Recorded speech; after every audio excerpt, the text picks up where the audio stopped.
Hello అండి, కుమారి ఆంధ్ర రుచులకి స్వాగతం. ఈరోజు బీరకాయ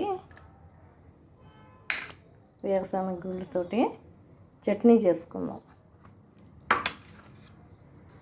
ఎంత బీరకాయ తీసుకున్నాను, తొక్క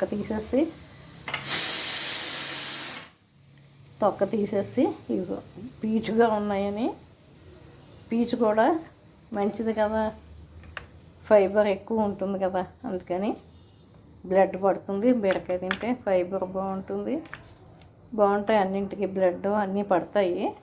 అందుకని చట్నీ చేద్దాం అనుకుంటున్నాను. దానికి ఏమేమి కావాలంటే ఒక ఇంత బీరకాయ తీసుకున్నాను. ఇగో వేరుశనగుళ్ళు వేయించి పక్కన పెట్టుకున్నాను. పొట్టుతోటే చేస్తాను, పొట్టు కూడా ఉంటే మంచిది కదా, అందుకని ఇదిగో శనగపప్పు, మినపప్పు, ఆవాలు, మెంతులు, జీలకర్ర, ఇంకో ముక్క వేసుకున్నాను. తీసుకుని ఇదిగో ఎండుమిర్చి ఇదిగో ముక్కలు చేసేసుకున్నాను. ఎండుమిర్చి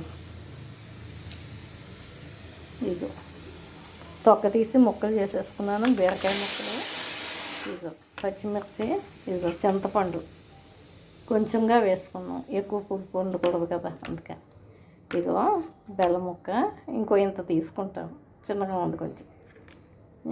ఉప్పు, పసుపు వేసేసుకుంటే ఇది వేయించేసుకుని తీసుకుని ఈ ముక్కలు వేయించేసుకోవడమే. ఇదిగో మూకుడు కాలిపోయింది, మూకుడు కాలింది కదా, అదిగో నూనె వేసాం సరిపడా. పోపుకి వేగితే ఎంత కావాలో అంతే వేసాం. ఇదిగో పోపు వేయించుకుందాం, మాట్లాడకండి. ఇదిగో ఇంగు ముక్క కూడా వేసాను. ఇదిగో పోపు వేగిపోతాం, తీసి బీరకాయ ముక్కలు వేసేసుకుందాం ఈ మూకుట్లోనే, ఇంకో మూకుడు వేస్ట్ అవ్వకుండా.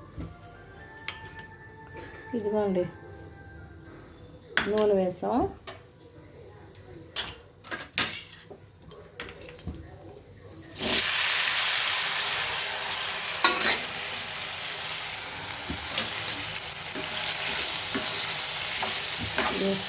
ఉప్పు, అదే చింతపండు వేసేస్తాం, తీసిన బెల్లం ముక్క వేస్తాం. ఇదిగో పచ్చిమిర్చి వేసుకున్నాం.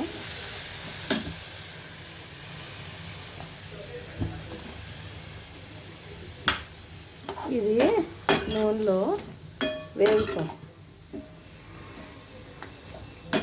వేగనిద్దాం. ఇదిగోండి వేయించేసి మూగుట్లోంచి తీసి బయట చల్లారి పెట్టుకున్నాం. ఈ పోపు ఈ మిక్సీలో వేసేసుకుందాం. కొంచెం పైన చట్నీ అయ్యాక కొంచెం పైన వేసుకుందాం. ఇదిగో ఇందాక దోశలోకి అల్లం పచ్చిమిర్చి మిక్సీ ఆడుకున్నాం కదా, పేస్టు నేనేం చేస్తానంటే కూరల్లోకి దోశల్లోకి ఉంటాయని పక్కన పెట్టుకుంటాను ఫ్రిడ్జ్లో.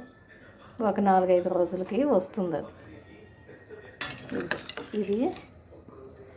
ఇది చట్నీ అయిన తర్వాత పైన వేసుకుందాం, కరకరలాడుతూ బాగుంటుంది.